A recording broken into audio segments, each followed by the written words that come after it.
L'école moderne d'Imagna de Chicapa dispose d'un laboratoire informatique équipé de 20 ordinateurs, d'une grande imprimante, d'un flybox Internet pour les enseignants et les élèves. Elle a en outre reçu un ordinateur serveur avec une bibliothèque numérique de 10 000 livres multidisciplinaires. Pour tirer profit de ces équipements, l'enseignant des technologies de l'information et de la communication de la 4e année des humanités scientifiques associe ses élèves répartis en sous-groupes à la recherche de la solution optimale de partage de ces ressources et leur demande de configurer un serveur d'impression, d'Internet et de messagerie locale pour une gestion responsable de ces ressources et de configurer un serveur d'application pour le partage de la bibliothèque numérique et des encyclopédies Encarta et Wikipédia. Bonjour! Dans la leçon précédente, nous avons vu les réseaux informatiques sans fil. Un réseau sans fil est une technique qui permet aux particuliers, aux réseaux de télécommunications et aux entreprises de limiter l'utilisation de câbles entre diverses localisations. Les communications entre équipements terminaux peuvent s'effectuer directement ou par le biais de stations de base. Si vous avez bonne mémoire, énumérez les différentes catégories de réseaux sans fil et citez les types d'équipements pour la mise en place d'un tel réseau. Aujourd'hui, nous allons voir le système client-serveur. Le système client-serveur désigne un mode de transaction, souvent à travers un réseau, entre plusieurs programmes ou processus. L'un qualifié de client envoie des requêtes et l'autre qualifié de serveur attend les requêtes des clients et y répond. Les machines serveurs sont généralement dotées de capacités supérieures à celles des ordinateurs personnels en ce qui concerne la puissance de calcul, les entrées-sorties et les connexions réseau afin de pouvoir répondre de manière efficace à un grand nombre de clients. Les clients sont souvent des ordinateurs personnels ou terminaux individuels tels que des téléphones, tablettes, etc. Il existe une grande variété de serveurs et de clients en fonction des besoins ou services à fournir. Par exemple, un serveur web publie des pages web demandées par des navigateurs web.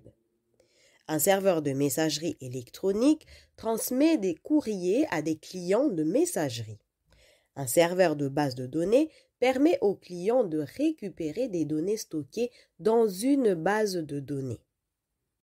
Type d'architecture client-serveur. L'architecture de réseau est l'organisation d'équipements de transmission, de logiciels, de protocoles de communication et d'infrastructures filaires ou radioélectriques permettant la transmission des données entre différents composants. Nous avons par exemple l'architecture à 2 tiers. L'architecture à 2 tiers ou à 2 niveaux caractérise les systèmes client-serveur dans lesquels le client demande une ressource et le serveur la lui fournit directement. Cela signifie que le serveur ne fait pas appel à une autre application afin de fournir le service. Le cas typique de cette architecture est une application de gestion fonctionnant sous Windows et exploitant un système de gestion de base de données centralisée. Ce type d'application permet de tirer parti de la puissance des ordinateurs déployés en réseau pour fournir à l'utilisateur une interface riche tout en garantissant la cohérence des données qui restent gérées de façon centralisée. Le dialogue entre client et serveur se résume donc à l'envoi de requêtes et au retour des données correspondant aux requêtes. L'architecture à 3 tiers. Dans l'architecture à 3 tiers, aussi appelée architecture à 3 niveaux, Il existe un niveau intermédiaire, c'est-à-dire que l'on a généralement une architecture partagée entre trois niveaux de services distincts. Le client, premier niveau, chargé de la fiche et des traitements locaux, contrôle de saisie, mise en forme des données, etc. Le serveur d'application, appelé également middleware, correspond au niveau 2.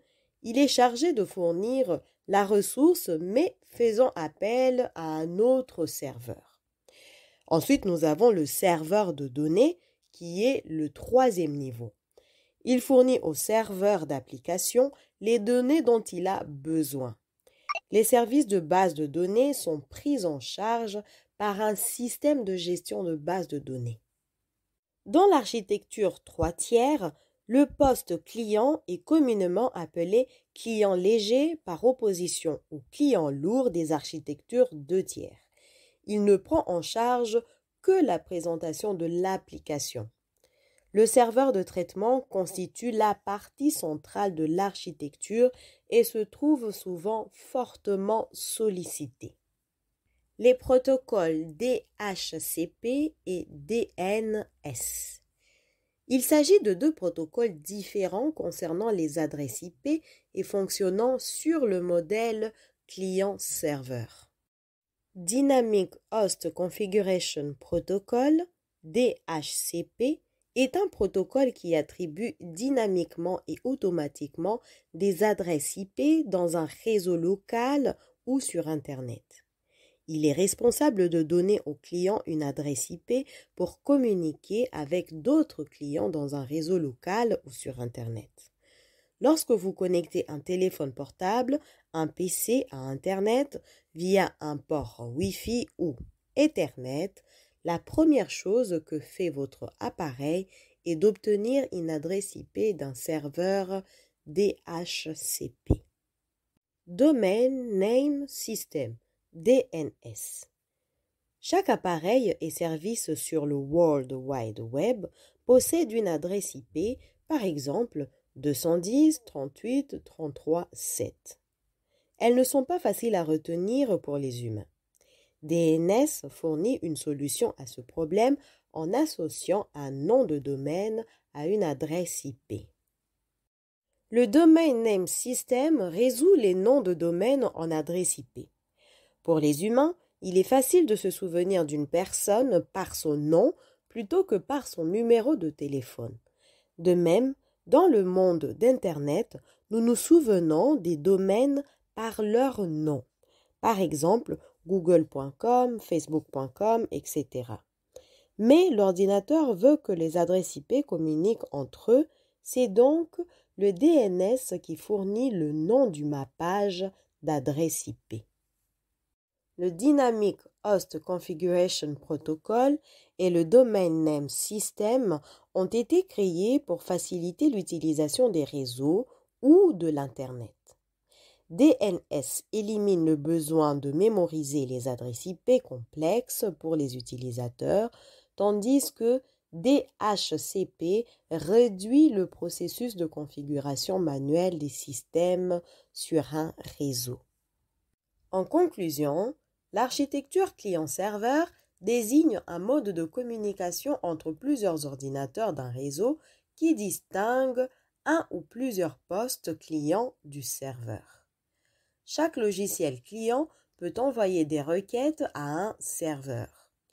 Un serveur peut être spécialisé en serveur d'application, de fichiers, de terminaux ou encore de messagerie électronique. Pour terminer, c'est à vous de répondre à ces questions. Première question, restituez les définitions des concepts système client-serveur ainsi que les protocoles DHCP et DNS. Deuxième question, énumérez le matériel de base pour installer un système client-serveur.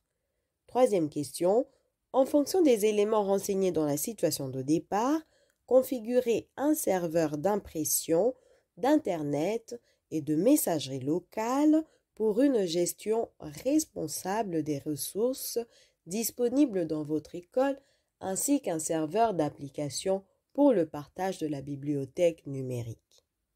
C'est tout pour aujourd'hui. Bon travail et à bientôt!